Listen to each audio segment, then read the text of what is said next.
حضرت اقسم ابن صفی غالباً ان کا نام جو پچھلی بیان میں نے آپ کو بتلایا تھا کہ جب انہوں نے آ کر سوال کیا کہ من انت وما انت، اقسم بن صیفی رضی اللہ عنہ، تو آپ نے صرف اتنا فرمایا کہ میں محمد بن عبداللہ ہوں، اور دوسرے سوال کے جواب میں فرمایا کہ میں اللہ کا بندہ اور اس کا رسول ہوں۔ پھر آپ نے سورہ نحل کی جو آیت تلاوت فرمائی اس میں اتنے باریک اشارات ہے۔ آپ نے اس آیت کریمہ میں 6 باتوں کی طرف توجہ دلا کر حق تعالیٰ کی انسانیت کی صلاح و فلاح کا ایک مکمل نظام و پروگرام پیش فرمایا ہے، جن میں سے 3 کا تعلق امر سے ہے اور 3 کا نہیں سے۔ پہلی چیز جس کا حکم اس جگہ دیا گیا ہے وہ عدل ہے۔ اس کا مطلب تو ہے انصاف کرنا، لیکن اس عدل کے 3 مفہوم بیان کیے گئے ہیں۔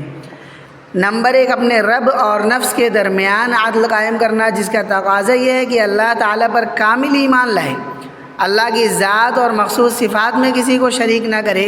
اگر انسان اس طرح زندگی گزارے تو یہ عادلانہ زندگی ہے۔ الذین آمنوا ولم یلبسوا ایمانہم بظلم اولئک لہم الامن وہم مہتدون۔ اپنے رب اور نفس کے درمیان عدل کا دوسرا تقاضا یہ بھی ہے کہ مرضیات ربانی کو خواہشات نفسانی پر مقدم کرے، یعنی اللہ کی مرضی کیا ہے اس کو مقدم رکھے، ہمارا نفس ہماری خواہش کیا ہے اس کو بعد میں رکھے۔ یعنی اگر کسی مرحلے پر حکم ربانی اور خواہش نفسانی میں ٹکراؤ ہو جائے تو نفس کی خواہش کو ترک کر کے اللہ کے حکم کو پورا کرے، یہی تقاضا عدل ہے۔ دوسرا عدل کا مفہوم یہ ہے کہ ہم خود اپنے نفس کے ساتھ انصاف کریں۔ مطلب یہ ہے کہ اپنے آپ کو اور اس چیز سے بچائے جو جسمانی و ایمانی، دنیاوی اور اخروی ہر اعتبار سے ہلاکت کا ذریعہ ہو۔ وَلَا تُلْقُوا بِأَيْدِيكُمْ إِلَى التَّهْلُكَةِ، تم اپنے آپ کو ہلاکت میں مت ڈالو۔ عدل کا تیسرا مفہوم یہ ہے کہ ہم اپنے اور اللہ تعالیٰ کی مخلوق کے درمیان انصاف کریں، جس کا تقاضا یہ ہے کہ ہر ایک کے ساتھ خیر خواہی اور ہمدردی کا معاملہ کیا جائے، یا امور خیر میں جو اپنے لیے پسند ہو وہ دوسروں کے لیے پسند کیا جائے۔ اعدلوا هو اقرب للتقوی میں اسی کا حکم دیا گیا۔ محترم صاحبوں، محترم حضرات، ان حقائق سے معلوم ہوا کہ عدل کی ضرورت صرف عدالتوں ہی میں نہیں بلکہ زندگیوں میں بھی ہے، اور ساری زندگی میں ہے۔ اور عدل قائم کرنا صرف حکومت ہی کی نہیں بلکہ ہماری اپنی پہلی ذمہ داری ہے۔ ہم رب اور نفس کے درمیان عدل قائم کریں۔ یاد رکھو، نظام عدل کے قیام کے لیے پہلے خود اپنی زندگی اور عمل کے دائرے میں عدل قائم کرنا ضروری ہے۔ اگر ہر شخص اس طرح عادلانہ زندگی اختیار کرے تو دنیا جنت کدہ بن جائے۔ دوسرا حکم احسان کا دیا جو عدل کے آگے کا درجہ ہے۔ اس کا ایک مطلب تو یہ ہے کہ انسان اپنے اللہ تعالیٰ پر نظر رکھتے ہوئے اعمال و اخلاق میں حسن و خوبی پیدا کرے۔ وَأَحْسِن كَمَا أَحْسَنَ اللَّهُ إِلَيْكَ۔ احسان کا یہ مقام اس وقت حاصل ہو سکتا ہے جب اللہ تعالیٰ کا استحضار نصیب ہو جائے، جیسا کہ حدیث جبرائیل میں احسان کی یہی حقیقت بیان کی گئی ہے، ان تعبد اللہ کأنک تراہ۔ احسان کا دوسرا مطلب یہ ہے کہ ہر ایک کے ساتھ احسان کا معاملہ کیا جائے۔ یہ نہیں کہ اپنے پہچان کا ہے تو احسان کرے، پہچان نہیں ہے تو احسان نہ کرے، کسی سفارش کے ذریعہ ہے تو احسان کرے، اور اگر کوئی یوں ہی آ گیا ہے تو ہم اسے دھتکار دیں۔ ان اللہ یحب المحسنین، حتیٰ کہ جور و جفا کرنے والے کی بھی نیکی پر آنے کی امید ہو تو اس کے ساتھ بھی انفرادی امور میں احسان کرنے کی ترغیب ہے۔ صل من قطعک، تیسرا حکم ایتاء ذی القربی، جس کا مطلب قرابت والوں کو دینا ہے۔ اب کیا دینا ہے تو اسے دوسرے مقام پر فرمایا وَآتِ ذِی الْقُرْبَىٰ حَقَّهُ، یعنی ان کے حقوق ادا کیے جائے۔ حالانکہ احسان میں ادائے حقوق داخل ہے، لیکن ادائے حقوق کی اہمیت بتلانے کے لیے اس کو علیحدہ بیان فرمایا۔ پھر یہ حقوق کئی طرح کے ہیں، مثلاً اگر رشتہ دار غریب ہوں تو مالی امداد سے حسب حیثیت ان کا حق ہے، اگر وہ معذور ہوں تو جسمانی خدمت حسب حیثیت ان کا حق ہے، اگر بیمار ہو تو بیمار پرسی ان کا حق ہے، غمزدہ اور رنجیدہ ہو تو تسلی دینا ان کا حق ہے۔ اسی ادائے حقوق کو حسن سلوک یعنی صلہ رحمی بھی کہتے ہیں۔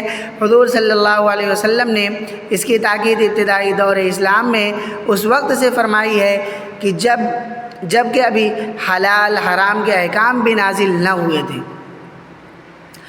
اس کے بعد 3 چیزوں کی ممانعت آئی، ان میں ایک فحش ہے، اس سے مراد وہ گناہ ہے جو شہوت نفس کے تقاضے سے ہو، جیسے زنا وغیرہ، اور منکر اس برائی کو کہتے ہیں جس کو شریعت اور شریف طبیعت برا سمجھتی ہے، مثلا جھوٹ بولنا، خیانت کرنا، وعدہ خلافی کرنا، دھوکہ دینا وغیرہ وغیرہ۔ اس طرح ان دونوں لفظوں میں ہر طرح کے ظاہری اور باطنی گناہوں کو ترک کرنے کا حکم دیا گیا۔ وَذَرُوا ظَاهِرَ الْإِثْمِ وَبَاطِنَهُ، آخر میں لفظ بغی ہے، اس میں ہر قسم کی ظلم و زیادتی، قانون شکنی وغیرہ سے ممانعت فرمائی گئی ہے۔ غرض یہ آیت ہر خیر و شر کی جامع ہے، اسی لیے حضرت عبداللہ ابن مسعود رضی اللہ عنہ فرماتے تھے ایک ایسی آیت ہے جس میں اللہ تعالیٰ نے ہر خیر کا حکم دے کر ہر برائی سے روک دیا، حتیٰ کہ علماء نے تو فرمایا اگر قرآن کریم میں کوئی دوسری آیت نہ ہوتی تو تنہا یہی آیت تبیانا لکل شیء کا ثبوت دینے کے لیے کافی تھی۔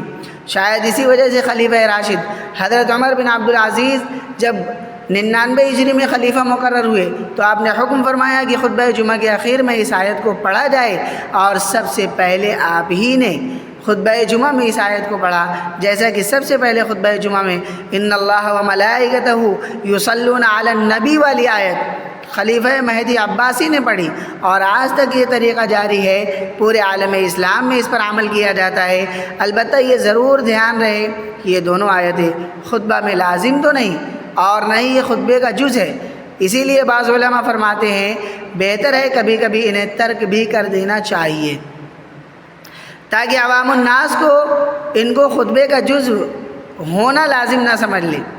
بہرکیف حضرت اقسم ابن سیفی رضی اللہ عنہ کے قاصدوں نے قرآن نصیحت کی اس جامع ترین آیت کو جب حضور اکرم صلی اللہ علیہ وسلم سے سنا تو بہت متاثر ہوئے اور بار بار حضور سے سننے کی درخواست کی، یہاں تک کہ ان کو بھی آیت یاد ہو گئی۔ پھر واپسی میں انہوں نے یہی آیت اقسم ابن سیفی کو سنائی تو یہی آیت ان کے قبول اسلام کا ذریعہ بن گئی۔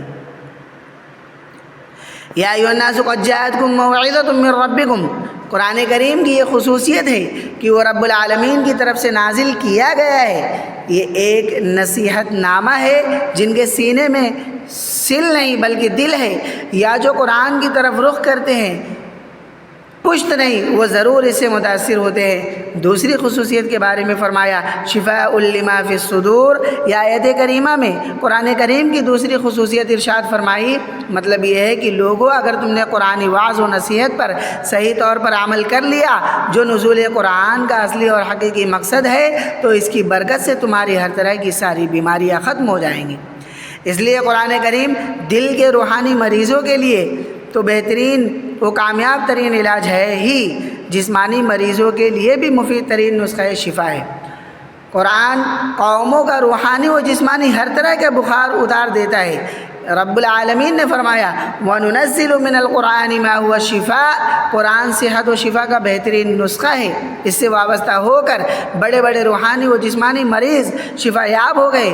بے شمار واقعات اور تجربات اس پر شاہد ہے۔ مثلا فاروق اعظم کے دور خلافت کا ایک عجیب واقعہ ہے کہ شاہ روم قیصر نے آپ کو ایک خط لکھا کہ میرے سر میں درد ہوتا ہے، برائے کرم آپ کو یہ علاج بتائے، میں تھک چکا ہوں۔ آپ اپنے ٹوپی بھیج دی اور حکم فرمایا اسے ہمیشہ اپنے سر پر رکھا کرو، انشاءاللہ درد سر ہی نہیں بلکہ درد دل بھی ختم ہو جائے گا۔ اور پھر ایسا ہی ہوا، ٹوپی پہنتے ہی اس کا درد سر ختم ہو گیا۔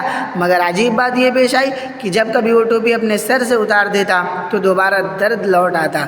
اس نے تجسس کرتے ہوئے ٹوپی کو پھاڑا تو اس کے اندر ایک رقعہ یعنی ایک چٹ پایا، ایک چھوٹی سی پرچی تھی جس پر قرآن کریم کی ایک مشہور و معروف آیت کریمہ کا حصہ بسم اللہ الرحمن الرحیم لکھا ہوا تھا۔ بس قیصر کے دل میں یہ بات بیٹھ گئی، کہنے لگا اللہ کا کلام اور دین اسلام کس قدر معجز ہے، جب اس کی ایک آیت باعث شفا ہے تو پورا دین اسلام اور اللہ تعالیٰ کا کلام باعث شفا و نجات کیوں نہیں ہوگا، اور اس نے اسی وقت اسلام قبول کر لیا۔ یا ایھا الناس قد جاءتکم موعظۃ من ربکم وشفاء لما فی الصدور، یہ قرآن رب العالمین کا نصیحت نامہ اور نسخہ شفا ہے یہ دوا ہے ہر درد کی اور شفا ہے ہر مرض کی، لیکن یاد رکھو اس نصیحت نامہ اور نسخہ شفا سے وہی لوگ فیض یاب ہوتے ہیں جو قرآن کو محض زبان تک محدود نہیں رکھتے بلکہ دل میں اتارتے ہیں، یعنی جو اس کے ساتھ عقیدت و اطاعت کا معاملہ کرتے ہیں اور جو اس کی نصیحت پر عمل ہی نہیں کرتے۔ ان کی مثال اس مریض کی طرح ہے جس کو کسی ماہر حاذق حکیم اور ڈاکٹر نے شفا کا نسخہ لکھ دیا، مگر وہ اسے استعمال کرنے کے بجائے جیب میں لیے پھرتا ہے یا اپنے پاس فریم میں سجا کر رکھتا ہے۔ یا بھلا اسپیشل ڈاکٹر کا بہتر سے بہتر نسخہ شفا بھی اسے کام دے سکتا ہے؟ اس میں کمی نسخہ شفا کی نہیں، مریض کی ہے۔ اسی طرح قرآن کریم تو موعظۃ من ربکم ہے، ساری انسانیت کو نصیحت کا پیغام دیتا ہے، شفاء لما فی الصدور ہے، سبھی کے لیے نسخہ شفا ہے، لیکن اگر بے ایمان اس سے فائدہ نہ اٹھائے تو اس میں کمی کوتاہی اور نادانی خود انہی کی ہے۔